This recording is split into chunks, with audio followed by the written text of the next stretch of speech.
ಲಕ್ಷ್ಮೀ ಹೆಬ್ಬಾಳ್ಕರ್ ವಿರುದ್ಧ ಆಕ್ಷೇಪಾರ್ಹ ಪದ ಬಳಕೆ ವಿಚಾರವಾಗಿ ಸಿಟಿ ರವಿಗೆ ಕ್ಲೀನ್ ಚಿಟ್ ಕೊಟ್ಟು ಇಕ್ಕಟ್ಟಿಗೆ ಸಿಲುಕಿದ್ರ ಸಭಾಪತಿ ಬಸವರಾಜ ಹೊರಟ್ಟಿ ಅಂತ.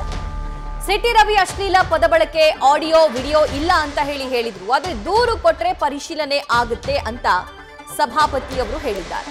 ಸಿಟಿ ರವಿ ವಿರುದ್ಧ ದೂರು ಕೊಡೋದಕ್ಕೆ ಲಕ್ಷ್ಮೀ ಹೆಬ್ಬಾಳ್ಕರ್ ಕೂಡ ರೆಡಿಯಾಗಿದ್ದಾರೆ. ಈ ಬಗ್ಗೆ ನಿನ್ನೆ ಹೇಳ್ತಾ ಇದ್ರು, ನಾನು ಹೋರಾಟ ಮಾಡ್ತೀನಿ, ಕಾನೂನು ಹೋರಾಟ ಮಾಡ್ತೀನಿ, ನಾನು ರಾಜ್ಯಪಾಲರಿಗೂ ಕೂಡ ದೂರು ಕೊಡೋದಕ್ಕೆ ರೆಡಿ ಇದ್ದೀನಿ, ರಾಷ್ಟ್ರಪತಿ ದ್ರೌಪದಿ ಮುರ್ಮು ಅವರಿಗೂ ಕೂಡ ದೂರು ಕೊಡ್ತೀನಿ ಅಂತ. ಇನ್ನು ನನ್ನ ಬಳಿ ಸಾಕ್ಷಿ ಇದೆ, ದೂರು ಕೊಡ್ತೀನಿ ಅಂತ ಹೆಬ್ಬಾಳ್ಕರ್ ಹೇಳ್ತಾ ಇದ್ದಾರೆ. ಜೊತೆಗೆ ಒಂದು ವಿಡಿಯೋವನ್ನು ಕೂಡ ಅವರು ರಿಲೀಸ್ ಮಾಡಿದ್ದಾರೆ. ಈ ಬಗ್ಗೆ ಮತ್ತಷ್ಟು ಮಾಹಿತಿ ನಮ್ಮ ಪೊಲಿಟಿಕಲ್ ಕರೆಸ್ಪಾಂಡೆಂಟ್ ಮಂಜುನಾಥ್ ನೀಡ್ತಾ ಹೋಗ್ತಾರೆ.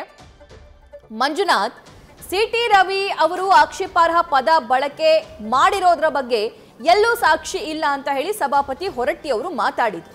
ಸೊ ಅದೇ ಈಗ ಅವರಿಗೆ ಇಕ್ಕಟ್ಟಿಗೆ ಸಿಲುಕಿಸುತ್ತಾ? ಲಕ್ಷ್ಮೀ ಹೆಬ್ಬಾಳ್ಕರ್ ಕಂಪ್ಲೇಂಟ್ ಕೊಟ್ರೆ ಏನೆಲ್ಲ ಆಗಬಹುದು?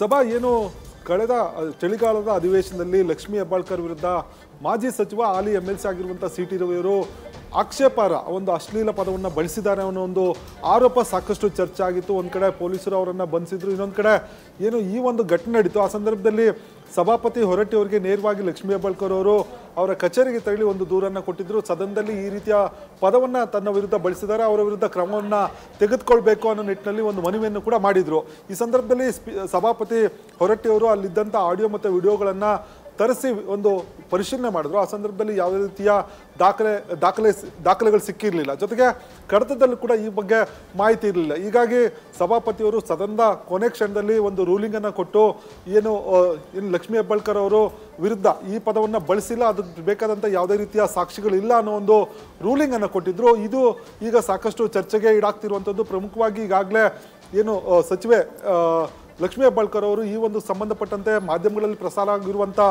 ದಾಖಲೆಗಳಾಗಿರ್ಬೋದು, ಜೊತೆಗೆ ಅವರ ಬಳಿ ಇರುವಂಥ ಸಾಕ್ಷಿಗಳಿರ್ಬೋದು, ಇದೆಲ್ಲವನ್ನು ಸೇರಿಸಿ ದೂರನ್ನು ಕೊಡೋದಕ್ಕೆ ತೀರ್ಮಾನವನ್ನು ತೆಗೆದುಕೊಂಡಿದ್ದಾರೆ. ಈಗಾಗಲೇ ಹೊರಟ್ಟಿಯವರು ಕೂಡ ಒಂದು ವೇಳೆ ದೂರು ಬಂದರೆ ಅದ್ರ ಬಗ್ಗೆ ಪರಿಶೀಲನೆ ಮಾಡಿ ಕ್ರಮವನ್ನು ತೆಗೆದುಕೊಳ್ತೇನೆ ಅನ್ನೋ ಮಾತನ್ನು ಹೇಳಿರುವಂಥದ್ದು. ಆದರೆ ಇಲ್ಲಿ ಪ್ರಮುಖವಾಗಿ ಇನ್ನೊಂದು ವಿಚಾರ ಏನಂದರೆ, ಈ ಒಂದು ವಿಚಾರ ಇತಿಹಾಸದಲ್ಲೇ ಮೊದಲ ಬಾರಿಗೆ ಈ ರೀತಿಯ ಘಟನೆ ಆಗಿರುವಂಥದ್ದು. ಜೊತೆಗೆ ಏನು ಕಲಾಪ ಅಂದರೆ ಮುಂದೂಡಿಕೆ ಆದ ಸಂದರ್ಭದಲ್ಲಿ ಈ ಒಂದು ಹೇಳಿಕೆ ದಾಖಲಾಗಿರುವಲ್ಲಿ ಇದು ಸಭಾಪತಿಯ ಅಂಡರ್ ಬರೋದಿಲ್ಲ ಅನ್ನೋದು ಹೊರಟ್ಟಿಯವರ ಒಂದು ನಿರ್ಣಯ ಆಗಿದ್ರೆ, ಇನ್ನೊಂದು ಕಡೆ ಈ ಪದವನ್ನು ಸದನದಲ್ಲೇ ಹೇಳಿರೋದ್ರಿಂದ ಯಾವ ರೀತಿ ಕ್ರಮ ತೆಗೆದುಕೊಳ್ಬೇಕು ಅನ್ನೋದು ಇಲ್ಲಿ ಎಕ್ಸ್ಟ್ರಾ ಪ್ರಶ್ನೆ ಆಗಿರುವಂಥದ್ದು. ಜೊತೆಗೆ ಜಿಜ್ಞಾಸೆ ಕೂಡ ಮೂಡಿರುವಂಥದ್ದು. ಕಾನೂನು ಪ್ರಕಾರ ಹೋದ್ರೂ ಕೂಡ ಕಾನೂನಿನಲ್ಲಿ ಸ್ಪೀಕರ್ ಅಂದರೆ ಸಭಾಪತಿಗಳ ನಿರ್ಣಯ ಅಂತಿಮ ಆಗಿದ್ರು ಕೂಡ ಈ ರೀತಿ ಘಟನೆ ಸದನದಲ್ಲಿ ಆಗಿರುವಂಥದ್ದು.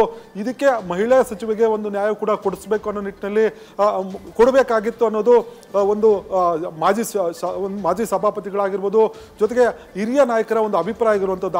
ಹಾಗಾಗಿ ಈಗ ದೂರು ಕೊಟ್ಟರೆ ಒಂದು ಕಡೆ ಸಿಟಿ ರವಿಯವರು ಕೂಡ ಸಂಕಷ್ಟ ಎದುರಾಗುತ್ತೆ. ತನ್ನ ಪರ ರೂಲಿಂಗ್ ಬಂದಿದ್ರು ಕೂಡ ಒಂದು ವೇಳೆ ಸಭಾಪತಿಗಳು ಈ ಒಂದು ನಿರ್ಣಯವನ್ನು ಮತ್ತೆ ಮರುಪರಿಶೀಲನೆ ಮಾಡಿ ಈ ಒಂದು ಸಚಿವೆಯ ದೂರನ್ನು ಪರಿಶೀಲನೆ ಮಾಡಿದ್ರೆ ಅದು ನಿಜಕ್ಕೂ ಕೂಡ ಒಂದು ಟ್ರೆಂಡ್ ಸೆಟ್ಟಿಂಗ್ ನಿರ್ಣಯ ಆಗುತ್ತೆ. ಯಾಕಂದರೆ ಈ ಹಿಂದೆ ಕೂಡ ಏನು ಅಶ್ಲೀಲ ವಿಡಿಯೋನ ನೋಡಿದಂಥ ಪ್ರಕರಣದಲ್ಲೂ ಕೂಡ ಈ ಒಂದು ಕಮಿಟಿಯನ್ನು ಫಾರ್ಮ್ ಮಾಡಿ ಅಲ್ಲಿ ಈ ಒಂದು ಪ್ರಕರಣವನ್ನು ಇತ್ಯರ್ಥ ಮಾಡಲಾಗಿತ್ತು. ಆದರೆ ಈ ಒಂದು ಪ್ರಕರಣದಲ್ಲಿ ಯಾವುದೇ ಒಂದು ಸಮಿತಿಯನ್ನು ಮಾಡದೆ ಏಕಾಏಕಿ ನಿರ್ಣಯ ತೆಗೆದುಕೊಂಡಿರುವಂಥದ್ದು ಸಾಕಷ್ಟು ಚರ್ಚೆಗೆ ಈಡಾಗಿರುವಂಥದ್ದು. ಪ್ರಮುಖವಾಗಿ ಸಚಿವೆ ವಿರುದ್ಧ ಈ ರೀತಿ ಪದವನ್ನು ಬಳಸಿರುವಂಥದ್ದು ಇಲ್ಲಿ ಪ್ರಶ್ನೆ ಆಗಿರುವಂಥದ್ದು. ಇದಕ್ಕೆ ಬೇಕಾದಂಥ ಸಾಕ್ಷಿಗಳನ್ನು ಕೂಡ ಲಕ್ಷ್ಮೀ ಹೆಬ್ಬಾಳ್ಕರ್ ಅವರು ಸಂಗ್ರಹ ಮಾಡಿದ್ದಾರೆ. ಇದನ್ನು ದೂರು ಕೊಟ್ಟರೆ ನಿಜಕ್ಕೂ ಕೂಡ ಈಗಾಗಲೇ ಸಿಟಿ ರವರಿಗೆ ಸಂಕಷ್ಟ ಶುರುವಾಗುತ್ತೆ. ಜೊತೆಗೆ ಸಭಾಪತಿಗಳು ಮುಂದೆ ಯಾವ ರೀತಿ ನಡೆದುಕೊಳ್ಬೇಕು ಅನ್ನೋದ್ರ ಬಗ್ಗೆ ಇಕ್ಕಟ್ಟಿಗೆ ಸಿಲುಕಿರುವ ಪರಿಸ್ಥಿತಿ ನಿರ್ನಾಮ ಆಗಿರುವಂಥದ್ದು.